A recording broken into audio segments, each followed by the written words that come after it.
자, 제가 얼마 전에 영상에서 여러분들 물렸을 때 물타기 하실 생각하지 말고 정말 물타기가 하고 싶은 그 순간에 매수하지 말고 본인이 감당할 수 있을 만큼의 일부 매도를 해봐라. 손실 매도겠죠? 어떻게 보면 부분 손절이라고도 할 수 있고, 근데 그게 왜 손절하고 다른지, 그렇게 매도를 한 이후에 그 물량으로 뭘 어떻게 다시 할지에 대해서 고민해보는 시간을 가져봐라. 다시 떨어지면 사고 싶어질 것이고 뭐 그런 얘기들을 했었잖아요. 근데 이제 이 영상을 보고서 제 주변 지인이 제 영상을 봤더라고요. 그리고서 본인이 삼전이 물려 있었는데 그 삼전이 6만원대로 이렇게 올라가길래 아 그래 이걸 한번 해봐야겠다 라고 생각이 들어서 본인이 보유하고 있는 보유 비중에 20% 정도를 매도를 했다는 거예요. 그렇게 매도를 6만원 초반에 했는데 그게 이제 그 이후에 65,000원 막 그렇게 가면서 삼전이 계속 올라가는 거죠. 그러니까 야 이거 팔고 나니까 그렇게 오르네, 이거 어떡하지? 라고 하면서 약간은 좀 푸념 같은 얘기를 저한테 하시더라고요. 내가 매도를 한 다음에 떨어져야 이걸 매수를 할 텐데, 그리고 매수를 한 뒤에 다시 올라야 또 부분 매도를 할 텐데 이게 내 맘대로 안 되더라, 이런 얘기를 하시는 거예요. 지금 이 상황에 대해서 제 입장에서는 해주고 싶은 말이 되게 많아요. 한마디로 잘못된 게 되게 많다, 고칠 게 많다, 그런 단계인데 이게 너무 많으니까 설명이 어렵거든요. 근데 하나만 좀 이번 시간에는 좀 짚어볼게요. 제가 감당할 수 있을 만큼의 부분 매도를 하라고 말씀을 드렸잖아요. 그리고 그걸 본 사람이 20% 정도를 매도를 했다라고 한 거예요. 내가 가지고 있는 보유 주식이 총 1000주 정도 되는데 거기서 한 200주 정도, 20% 정도는 그래 얼마든지 손해보고도 내어줄 수 있겠다, 그거로 인해서 발생하는 손실도 지금 감당할 수 있겠다라고 생각을 해서 20%를 매도를 한 거잖아요. 그런데 그게 틀렸어요. 애초에 그 20%라는 물량이 본인이 감당하기 어려운 정도로 많은 물량일 가능성이 되게 높아요. 감당할 수 있다는 거는 내가 매수를 하고 혹은 매도를 하고 이후에 주가가 오르든 떨어지든 내 의사결정에 그렇게 큰 영향을 미치지 않는 거를 감당할 수 있는 범위라고 하는 거예요.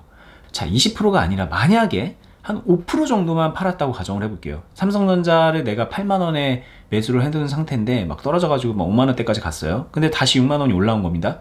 그래서 약간 좀 반등했네? 여기서 내가 일부 매도를 해볼까? 그 시점에 20%가 아니라 5%만 매도를 했다면, 그러고 나서 6만원에서 다시 65,000원 되고 66,000원까지 가면 그때 가서 아, 이 5% 괜히 팔았네?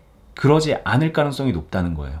그때 가서는 그래 그러면은 5% 추가로 더 매도하자. 그래서 내가 6만원, 65,000원 매도 이렇게 합쳐가지고 한 62,500원 정도에 매도한 것처럼 만들어보자, 10% 정도를. 그런 다음에 더 올라가면 또 5% 매도하고 더 올라가면 5% 매도해서 그래 총 20% 정도를 대충 뭐 좋은 가격에 매도해보자, 이럴 수 있었던 거잖아요. 근데 이거를 한 번에 결정하려고 그런 거죠. 한 번에 그래 지금이 좋은 타이밍인 것 같아, 20% 매도. 떨어져라 떨어져라 떨어져라. 왜? 나는 매도했으니까. 자, 많은 분들이 주식을 어떻게 하냐면 주사위 던지기 같은 것처럼 하시는 거예요. 자, 주사위 던지기는 이게 가능합니다. 내가 홀인지 짝인지 베팅을 한 다음에 던지고 나서 바로 즉시 확인이 가능해요. 그렇잖아요. 그래서 도박이란 게 대체로 그런데 내가 베팅하고 바로 결과를 보고 다음 베팅을 하고 바로 결과를 보고, 그런 식으로 베팅과 결과 보기가 계속 이어진단 말이에요. 주식을 그렇게 생각하는 거예요. 내가 20%를 매도를 해놓고 자 올라가는지 떨어지는지 보자. 올라가면은 아 잘못한 거고, 떨어지면은 잘한 거니까 다시 재매수 20% 해야지, 이런 식으로 생각을 하는데 아닙니다. 주식은 내가 베팅을 한 다음에 결과가 바로 나올 수도 있지만 언제 나올지 알 수 없는 그런 게임이에요. 그리고 내가 베팅하고 나중에 한 번에 결과 보기를 하게 될 수도 있는 거고, 베팅 결과 보고 또 베팅 결과 보고, 이런 식으로 베팅과 결과 보기의 그 텀과 그 패턴이 완전 불규칙해요. 근데 많은 분들이 이 주식의 특징을 제대로 이해하지 못하고 한 번의 결과 보기에 집중하는 행태로 베팅을 하고 있다는 거죠. 물린 상황에서 분할 매도해라 라는 팁을 받고 20% 매도를 한 사람은 제가 봤을 때는 거의 높은 확률로 본인이 감당하기 힘들 정도로 한 번에 베팅을 한 겁니다. 그 20%가 나눠서 베팅을 한 게 아니에요. 그 20%도 1%씩 20번을 나눠서 할 수도 있었던 겁니다. 그리고 그렇게 1%씩 나눠서 20번을 하다 보면은 중간에 20%로 채우기 전에 다시 사고 싶어지는 그런 경우의 수가 생기고요. 그때 사면 되는 거예요. 내가 감당할 수 있는 범위 내에서. 떨어졌다고 해서 올라갔다고 해서 흔들리지 않는 그런 상태로 해나가면은, 그러다 보면 시간이 지나서 내 평단이 8만원에서 쭉쭉쭉 내려와서 어느 순간 보면은 65,000원이 되어 있을 수 있는 거고, 이렇게 말하면 좀 진부해 보일 수 있지만 천리길도 한 걸음처럼 작은 비중으로 하나씩 분할을 하다 보면은 나중에는 그게 모여서 큰 변화가 만들어지는 게 주식이에요. 이렇게 해야 됩니다. 자, 이거는 제가 물렸을 때 여러분들 리밸런싱의 차원에서 이렇게 손실 매도를 하세요라고 말하는 것도 있지만, 처음 매수할 때부터 마지막 완전 매도할 때까지 주식을 하는 모든 순간순간, 모든 주식, 손실 중인 거, 이익 중인 거 상관없이 모든 주식을 이러한 관점으로 하다 보면은, 그러면 여러분들 주식하는 행태가 크게 변하고 결과도 상당히 큰 변화가 있을 거예요. 정말 중요한 내용입니다. 오늘 제가 얘기했던 게 사실 되게 중요한 내용이에요. 핵심적인 내용이에요. 근데 이 얘기를 들으면 많은 분들이, 야, 저렇게 분할해서 뭐 1%, 2%씩 사고 파는 거 저거 돈 되는 거 맞아? 이 생각 때문에 안 하는 거거든요. 근데 그렇게 해야 돈이 되는 거예요. 이거는 줄타기 같은 거예요. 외줄타기를 하는데 한 발 조심 가서 끝까지 걸어가는 게 외줄타기잖아요. 그런데 많은 분들이 그거를 성큼 해서 위험하니까, 빨리 안 가면 떨어질 것 같으니까 최대한 빨리 가서 끝까지 도착지까지 가려고 하는 거란 말이에요. 그 심리란 말이에요.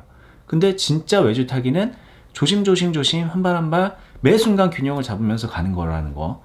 이거를 한 발 해서 처음에는 어렵지만 그렇게 답답해 보이고 언제 도착해 라는 생각이 드는 그런 방식으로 1%, 2%씩 매수하고 매도하는 게 반복되는 것 같고 막 그렇지만, 이게 익숙해지면 그 다음부터는 뛰어가는 거예요. 줄 위에서 막 점프도 하고 공중고개도 돌고 그렇게 되는 거거든요. 나중에 빠른 매매하고 싶고 단타하고 싶고 막 하루에도 막 수백만 원, 수천만 원 벌고 싶다 그러면은 이게 충분히 숙련된 다음에 그때 얼마든지 할 수 있는 겁니다. 근데 이것도 못하는데, 하나하나 가는 것도 못하는데, 근데 막 공중돌기부터 하려고 하는 거예요. 본인이 근데 공중돌기를 하려고 하는 건지도 인지하지 못한 채. 여러분들 좀 느끼기에, 야, 이렇게 사고 팔아서 이게 돈이 되나 싶을 정도로 한번 해보세요. 그렇게 하면은 나중에 알게 될 겁니다. 아, 이렇게 하는 거구나. 이렇게 내가 균형을 잡는 거구나. 주식이라는 외줄타기를 이렇게 하는 거였구나. 아, 고수들이 그래서 그동안에 분할 매수, 분할 매도, 뭐 기본기 이런 얘기를 했던 거구나.